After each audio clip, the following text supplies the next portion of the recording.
Live from the mist-enshrouded mountaintop fortress that is X and Y Communications headquarters, you're listening to the world-famous Mountaintop Podcast. And now, here's your host, Scot McKay. Greetings again, everyone. Welcome to another episode of the podcast. My name is Scot McKay. And I'm Emily McKay. And I'll tell you what, this is the second week in a row that you're going to be treated to an episode featuring my lovely wife. Yay! I'm so glad to be here. Thanks for having me. Right. Well, you know, everybody who listens to the X and Y on the Fly show is probably shocked and amazed that we're having two episodes within a week of each other to begin with. That is true, but we couldn't do the next year without having me on it. What would be a new year without my lovely wife? I know, right? Especially since we do this every year. Absolutely. And there's no better way to do it. But for you guys who are listening to the Mountaintop Podcast, you know, it is a little unusual to have Emily on twice in a row. And I'll tell you what, there's method to our madness. Not only is it time to talk about the new year, but I'll tell you what, I have a great guest. The show's already in the can. A world expert on a topic that is extremely important. And I just felt really badly dropping his show on a major holiday. You know what I mean? Just like Christmas and New Year's both fell on the exact day we usually launch the podcast. And because, you know, I'm a stubborn mofo, I didn't adjust the launch schedule at all, right? Two holiday shows in a row. So with that, I think it's time to go right into our topic, which is what I affectionately refer to as 2021 foresight. Now, I'll tell you what. They usually say that the older you get, the faster time flies. Well, from at least March until now, this year has felt like half a decade. I mean, can you think back to a time when the word COVID wasn't in our vocabulary? No, it's now the new household name and everyone hears it every day. I don't think there's a day that goes by we don't hear that word. Oh, I mean, that goes without saying. No question. I mean, it's all people talk about, and people have been holed up, and lots of people have lost loved ones. Lots of people have lost their jobs. The dating and relating realm has been hit from all sides. I mean, if you're single, chances are you probably still are after all the lockdowns and the serious hit that even meeting someone has taken this year. Meanwhile, people who are in relationships have found themselves holed up together, and it's been like the ultimate test of whether or not they get along. So, man, it has just been a rough year in so many ways for so many people. It's no wonder that a lot of us feel very much like it's been a super long year. And, you know, it's funny because anytime for about the past month or so, someone said, hey, you know what? 2020 was really horrible. There's never been a year worse than this. I would always half playfully joke, yeah, you know what? There's still time. There's still 4 weeks. There's still 3 weeks. We can redeem this. Yeah, well, the closing bell has finally rung. It's on to 2021 and time to look at what we call 2021 foresight. Well, I'll tell you what, Emily, I've given my piece on 2020. What else do you have to add to that in terms of dating and relating specifically? Well, I think some people figured out how to get around the dating obstacles with 2020. And knowing that and knowing what to do with 2021 will be helpful. Because I don't expect much to change in 2021, but I think I'm getting ahead of myself. Well, I would say so. I mean, that is extremely pessimistic for someone so perky and optimistic as you to say nothing's going to change in 2021. But before we go off on that point, I want you to elaborate on how you think people have been successful at dating and relating in the year 2020. Because a lot of people are on pins and needles waiting to hear your assessment of that. Well, for some, being cooped up at home, we kind of had an opportunity to assess what's important and realize we really do want somebody in our lives. You know, being cooped up by yourself is basically the same thing as solitary confinement. And, you know, it's not fun. And as a matter of fact, we use that to punish people with. And we haven't done anything wrong. So that's caused a lot of us to decide, you know, I was still, despite 2020 or despite all the restrictions we have, I'm going to get out there and meet somebody. So some people have found ways to meet each other and find joy and happiness because, well, let's face it, life still continues. Well, you know what? It's interesting you would say that because early on in the pandemic, I made what I thought at the time was a bold prediction. I said, you know what? People are going to emerge from this. Whenever that emergence happens, whenever the all clear signal is given, just absolutely champing at the bit to go out and be social and to meet someone. And at least here in Texas, we got a little taste of this place opening up towards the end of the summer. It's been locked down again, largely. And the exact opposite was the case. People were more than content to stay at home, women watching videos and such, and playing around on apps, enjoying, basking, if you will, in the attention of all kinds of guys without actually having to get all gussied up and go out and risk meeting any of them. And men decided, hey, I got broadband. I'm working from home. Sometimes porn is better than real life. And it's really a sad commentary. Now, plenty of people are feeling the way you described, no doubt. But I was a little bit disappointed in the real world based on the, scores of people I talk to on a regular basis who really think this is pretty great. The new normal for them is going to be what was imposed upon them. And let's face it, you mentioned this is like solitary confinement. Well, something's really not punishment if you're choosing that lifestyle for yourself. I mean, notwithstanding the idea of self-flagellation and low self-esteem.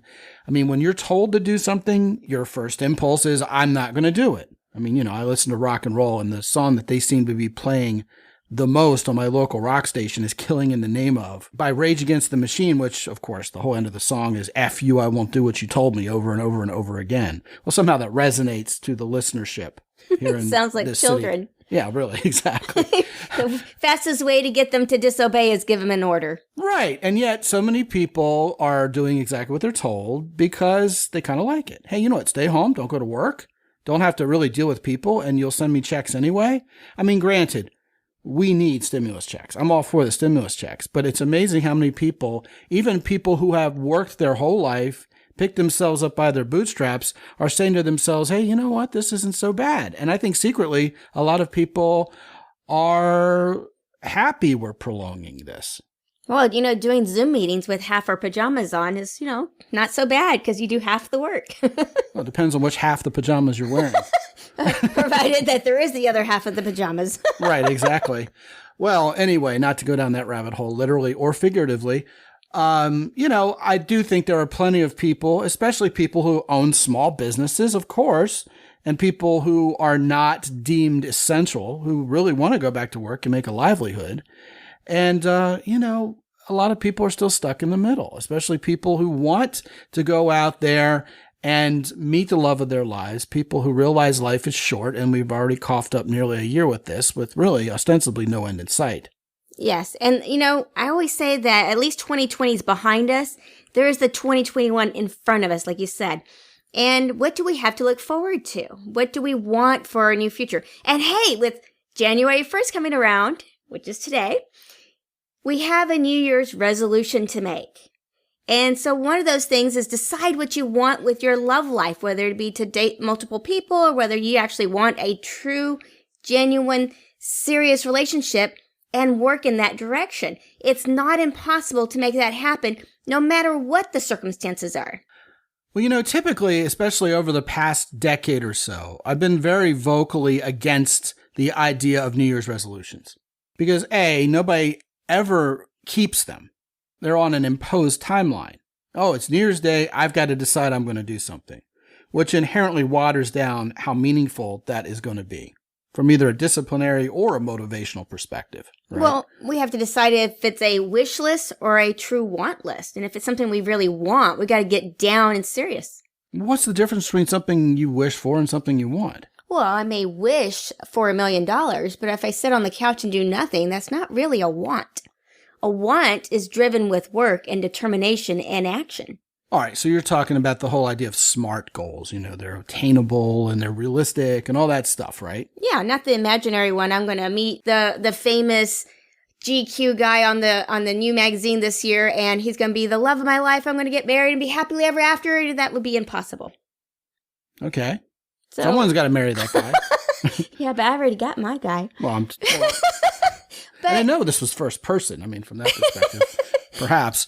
But like I'm saying, my position is we should have been taking a year like 2020 and saying to ourselves, hey, you know what? This seems like it's happening to me, but maybe it's happening for me. Since my cheese is being moved so profoundly, what am I going to do about it? How am I going to take these lemons and make lemonade with them?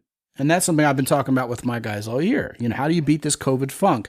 How do you fight these psychological demons, because of how badly it's going for a lot of people and, some of the strife that's going on, particularly here in the United States, and a lot of things that really have been collectively contributing to the depression of a lot of people. Ultimately, some people have said, I'm going to battle through this, and other people have really succumbed to it. And I would say in terms of the latter, there are several ways that has been very obviously the case for a lot of people. First off, if you've lost your job, you're scrambling to get another. Some people are having to change careers because what they've been doing for a living, frankly, doesn't even exist anymore. Not for this year, or right. Not for 2020, and maybe not 2021. Right, and ain't nobody got time to wait for that. No, we can't. We got to get up and going, right? Right, exactly. And the next thing is with people's health. A lot of people are putting on the LBs. I started off the year having lost a bunch of LBs, and I'll tell you, it is an absolute daily battle to keep them off. Fortunately, we got a couple youngins around here who keep me running around and playing on skate parks when I'm way too old for that stuff and stuff like that, which is all great, right? But the third way we've been profoundly affected is in our relationships, and especially if we're looking for a relationship or even looking for someone to go out and date. Now, a lot of people, Emily, talk about following the science, but when you have a Dr. Fauci saying, hey, you need to mask up and you need to socially distance and we're going to lock down this country, and at the same time saying, oh, by the way, go out and hook up sexually with people, that's okay. I mean, people are just left confused. So there was all this talk from a lot of dating coach types like you and I earlier in the year saying, oh yeah, it's all about Zoom dating. We're going to have virtual dates. And I'll tell you what, that really didn't go over very well. People are thinking, really, am I going to meet someone and we're going to open up our mutual bottles of wine and eat frozen burritos together or, get Uber Eats together? I mean, what are we going to do here? Well, me and my girlfriends, they had thought about doing Zoom meetings with wine and stuff. And I'm like, it's just not the same. It just, when you're actually in person interacting and talking to each other, hugging and doing whatever, it's not the same on a screen. You might as well, from a relationship standpoint, what's the difference between that and a soft porn for that matter? Or having a pen pal. A long-distance relationship between two people who are afraid they're going to offend each other if they ever meet in real life or smell funny or disappoint each other or something. Right? You don't have to worry about, if you're going to offend somebody by touching them the wrong way. Well, at the risk of getting hate mail, I'm going to say I believe there are two types of people. I believe there are people who were Mr. Nice Guy throughout this whole thing and did what they were told, stayed home, didn't dare go out on a date with someone.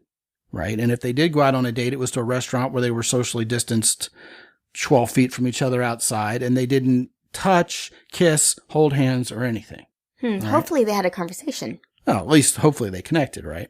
And I know a lot of people did that. Yes. And I also believe very strongly, even though no one's ever going to say this, I'm probably the only person who would be crazy enough to actually say something like this out loud. I think they went out there and redoubled their efforts at meeting and hooking up because it just felt so naughty and it felt so forbidden. I mean, it was like going over to your girlfriend's house while her parents were still at work after school. I mean, it was just the lure of the forbidden fruit, And of course, I don't think anybody talked about that. And I don't think dating coaches were recommending you do it. But meanwhile, Dr. Fauci was out there saying, you know what? It's going to happen. Who cares? Just wear a mask when you're screwing. I think this was rampant because if you really, really honestly think about it, once you get into adulthood, yes, provided that you don't have, religious reasons, faith-based reasons for not having sex with someone, right? That thrill of doing something that's naughty and forbidden is harder and harder to come by, if you'll pardon the pun. Well, there's no more parents to walk in on you. Exactly. Right. And, you don't want to risk like your young kids walking in on you if you're a single parent. I mean, that's just over the line. But that thrill of forbidden fruit was there once again. And nobody talked about it. They just didn't talk about it. Right? No, but it was happening. Oh, I think it was. And meanwhile, over there on the other side of the ledger, all these people are like, oh, how dare people even think about going out there and hooking up? I mean, you'll catch COVID-19 and you'll die from it. Well, yeah, facts are facts in terms of the death rate. Young, healthy people without a whole lot of comorbidities, generally are not dying of this. Is there a chance that your body could be one of the few who really has a very adverse reaction to this virus? Yeah, sure. But I want to remind everybody who's under, say, 25, that those of us of the Generation X ilk lived through dating in the early 80s into the early 90s, where if you caught another virus sexually, it would kill your ass dead. It made it very scary to have a sexual relationship Right. back then. Yes, absolutely. But, I will remind you, and, HIV is still a leading cause of death. I mean, look it up, okay? I mean, quietly, every time these medical advances happen over time, there's never a headline splash about it, right? You just wake up one day and wait a second, I don't hear about people dying of AIDS anymore. And the next thing you know, they have ways to control it as a chronic illness. But still, back in the 80s and early 90s, there was huge rampant fear, phobia. Well, we didn't understand it back then. Right. And despite the CDC facts, people who were heterosexual, non-intravenous drug users still ran around thinking, oh my goodness, if I have sex with someone, it's going to kill me. I'll be the one who God smites with this illness and I'll die. And then you had other people who loved playing Russian roulette. It made it even more thrilling to be that risky. And the one thing that never happened was the government stepping in and saying, we've got to control this pandemic. Nobody go out there and do the wild thing with anybody. And if you do, we'll fine you. Right? If you don't wear a condom and we find out about it, or if you transmit the disease to someone, or if you transmit the HIV virus to someone and it's found out you did it, we will lock you away. And there was no talk like that, Yeah, it's something we didn't hear about. Even on the really rare situations where someone gave it to someone else on purpose, that was just very seldom heard of. And yes, they should have been locked away, put away. Anyone who would purposely do harm to another individual who is sick and give it to someone else should be punished for such a thing.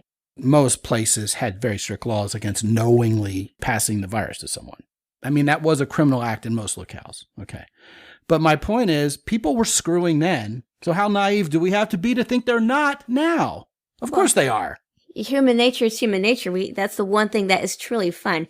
And if it weren't, if it wasn't such a strong desire or such a strong need, let's face it, the human race wouldn't keep existing the way it does. There's a lot of happy accidents that happen on this planet, and a lot of us are happy to be here for that reason. Oh, yeah. You know what? We're going to be very near, at the time this podcast drops, to when the COVID baby boom would be starting to happen, right?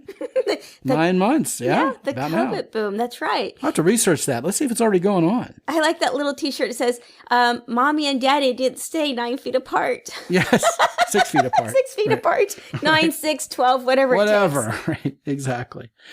But, there is a strong tie between horniness and forbiddenness. So, I mean, that's my take on that. I think it's been going on. I think in 2021, what will happen is the vaccine will change things. More people will get vaccinated. We'll get the number of immune people up there. And, there's this groundswell of people who just are over this already. And every once in a while, you get a very sobering piece of news, like the 41-year-old recently elected congressman who will never be sworn in because he died with apparently no comorbidities whatsoever of COVID. And of course, that scares everybody back into shape again, And look, how much spin the media is putting on this, what the government is going to try to allow or disallow, all of that's wide open. We got a new administration coming in, most likely, right? And with a Biden administration, who knows how that would change here in the United States? He's making lots of promises. Who knows, right? For real. Politicians promise lots of things all the time.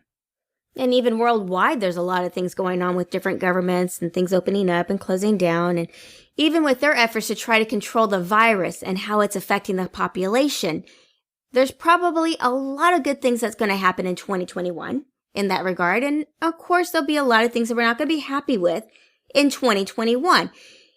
Ultimately, it has to do with how we're going to view it, how our attitude's going to be towards it, if it's going to be good or bad. Well, we can sit here and give a rah-rah speech about optimism and hashtag 2021 foresight like I love to do. But the fact of the matter is, realistically speaking, a lot of people are just beaten down. They're tired. They're sick. They're out of shape. They're out of work. They're still mourning the loss of someone they love or multiple someones they love. And they're lonely. It's hard to see things looking up when you're feeling like you're scraping along rock bottom. And meanwhile, you have the media saying to us as red-blooded human beings, our country is terrible. Things cannot get worse than they are right now. I mean, I was interacting with someone on Facebook just yesterday who honestly believes, having lived in this country for 40 years, that's how old the guy is, that there is no way anything could get worse in the United States than it is right now. It's all the government's fault, and every country in the world is a better place to live than ours. And I was like, Bubba, you need to get out and travel some. He goes, well, I've been to more countries than most, and I still believe that. How did we get here? I mean, that level of pessimism, that level of nihilism, where, it doesn't get any worse than this. I mean, is that someone who's really thinking things are going to get better? I mean, you can say to yourself, oh, since things are at rock bottom, it can only get better. But when people are whining and complaining that this is the worst it's ever been, I don't usually tend to see people pairing that kind of attitude with any measure of optimism whatsoever. I think they just like bitching and complaining. Well, I like to think of optimism. I mean, sometimes I've even been known to say, okay, this is rock bottom. This is the only way to go now is up. Exactly. And I like to pair it with that phrase because, let's face it, what else do I have to win if I say, okay, I've hit rock bottom and I'm going to stay there? I'm a loser. I'm doomed to stay a loser. And I don't like being a victim. And I don't like thinking that there's nothing that can be done about it. I'd much rather decide, okay, this is the bottom. And now the only way to go is up. And that's where I'm going. Well, there's an old saying, and it goes like this. Losers talk about other people. Winners talk about ideas, right? Yes, that's right. Variations of that are successful people talk about ideas, not other people. And there's a whole lot of talk on social media right now about our politicians and about celebrities and about other people, even about each other, right? You're an idiot, Y-O-U-R. It's everywhere, right? What I don't hear are a lot of people coming up with their own ideas. It's like, oh, Joe Biden will save us all. Or, Donald Trump, the election was stolen from him. Once he gets back in, America will be great again. Now, what are you going to do about it? Because you're absolutely right, Emily McKay. There are people who hit rock bottom and they wallow in it, like a cesspool. But there are people who indeed believe, I'm going to bounce from this. Once you hit rock bottom, you bounce and you bounce upward. I'm going to do this. I'm going to bounce back. I've done it in my life. You've done it in your life. I know, right? I'm this great bouncy rubber ball. Boing, boing. But the way you know whether someone is giving lip service to that idea versus preparing themselves to do it is how they're talking and what they're talking about. Is it a big blame fest? Is it, oh, woe is me? Is it self-pity? Or is it, here are the ideas. Here's what I'm going to do. And I'll tell you guys and ladies out there who are looking to have better relationships this year, either with someone you're already with or with someone new you're going to meet. Make a plan. Plan for things getting better. Have your online profile ready to rock. Start talking to people online. Start talking to the right people online instead of just trolling for likes because you want to feel better about yourself because, again, you feel beaten down. If you're in a relationship with someone, what can they do? Well, if you're in a relationship with someone, when you're around all this negativity, understand that it's going to affect you. Now, it's like gangrene. Gangrene spreads mercilessly, relentless. So here's what you do. You have to make the decision that you're going to try to counteract it. I'm not going to say resist it because it's going to be there. For as much negativity that's around us, try to shut out as much of it as possible. But besides that, try to think the opposite. For example, if I'm talking to a friend and I find myself talking about negative stuff, I will stop myself and say, okay, you know what? This is the situation we're in. Let's do this or that, or I'll interject some positive ideas, positive thoughts, news stories that I've heard that was uplifting. Goodness, I remember one night I was up with lots of worries and lots of thoughts on my head. I decided to go and Google happy thoughts. That was the exact phrase I Googled. And found a lot of happy things that cheered me up and made me feel better. Now, it's not Pollyannish, and I'm not saying it's a cure, but the more positive you are, the more you're going to impact the love of your life. Because if you're dragging them down, and let's face it, some people we say are pesado. They're heavy. They're hard to be around. I talk about that all the time. Yeah. You don't want to be the other half of the relationship that feels pesado. That it's a lot of work to be around this individual because they're just sucking the life out of you because they're just so negative.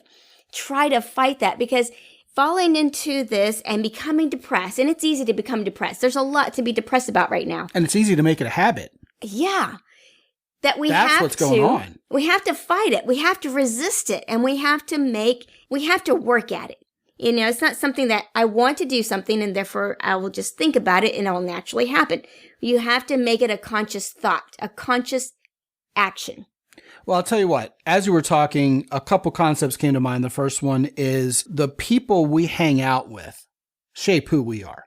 You know, they say you are the average of the 5 people you hang out with the most. I would also include that to be radio and TV. Well, that's true too. Garbage in, garbage out. That's right. Absolutely. A lot of people are filling their heads with meaningless stuff rather than going and really working on themselves, feeding themselves with knowledge and skills that really could help as we emerge from this. Because this too shall pass, right? So if there are negative people around you, I mean, if there's anybody around you at all, you're lucky if you're able to go out and socialize, right? I know, right? But in your house, sometimes you're stuck with a negative Nancy or whatever the male version of a Nancy is, right? Right. No one wants to be with somebody who's going to drag us down. And you're absolutely right. The only thing probably worse than being pesado is being pesadoed by someone else. I mean, someone else who's just weighing down on you. So that is absolutely the first thing that came to mind. You don't want to be Pollyanna-ish, but you have to fight this. You have to fight the depression because it creeps up on you like mold. And you have to go out there, go outside and breathe oxygen, you know, more than 6 feet away from other people. Sure. Right. Well, you know what I've done lately is your phone has this magical little thing on it that limits how much time you're on social media. And believe it or not, if you sit down and do the math, if you did 2 hours a day, 365 days out of the year, that actually totals up to 30 days a month. Isn't that crazy? That's the time I could be out there exercising, shedding off the COVID weight I just added on, cleaning the dishes. We're not talking about that. Shh, that's right. Well, just pretend I didn't say that. Anyway, there's so other much. People listening should have put on the COVID weight you put on. Let's just put it that way. Or, hell. Give them hell too while you're at it. Well, I mean, goodness, there's so much more we could do. We could even be, like romantic and go on dates and do all kinds of awesome things. Yeah, hopefully y'all out there in relationships are doing the wild thing more while you're locked down instead of less.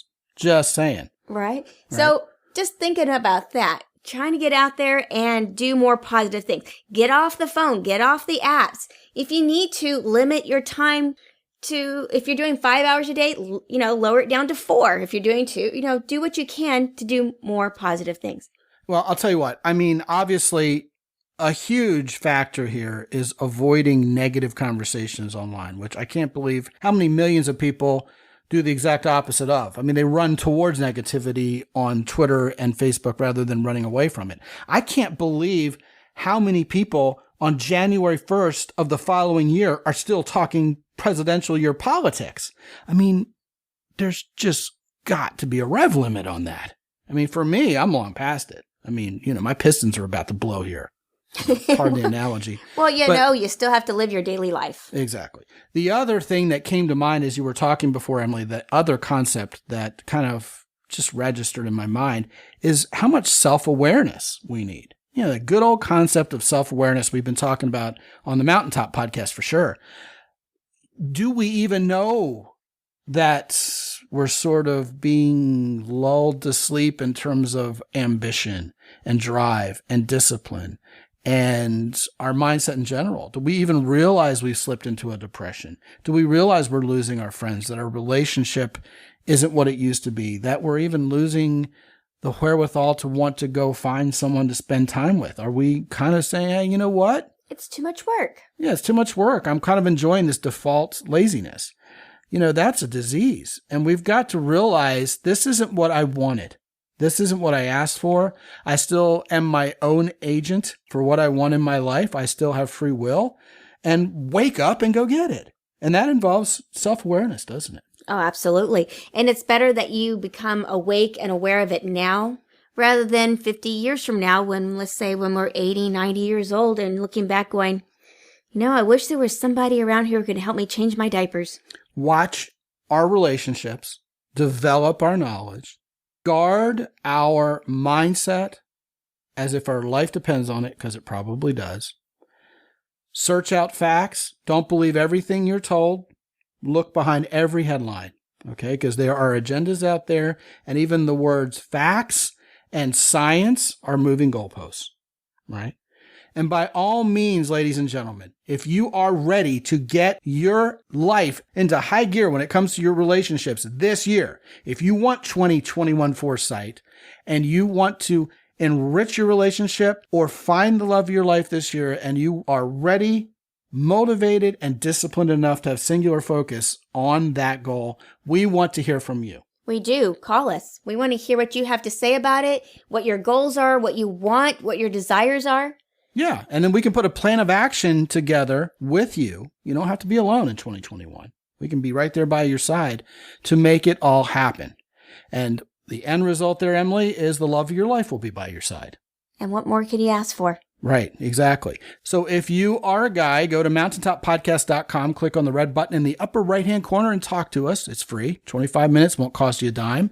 And if you are a woman, go to scotandemily.com/podcast, and that's 1T in Scott, SCOT, and you can click a similar button in the upper right-hand corner there. That will get you 25 minutes for free with Emily and or myself to talk about 2021 and how it's going to be your best year ever. And you are going to find the relationship of your dreams, either with someone new or someone you've already been with.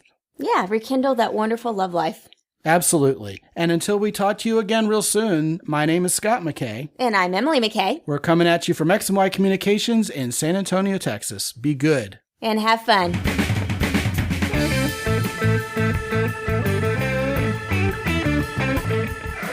The Mountaintop Podcast is produced by X&Y Communications. All rights reserved worldwide. Be sure to visit www.mountaintoppodcast.com for show notes. And while you're there, sign up for the free X&Y Communications newsletter for men.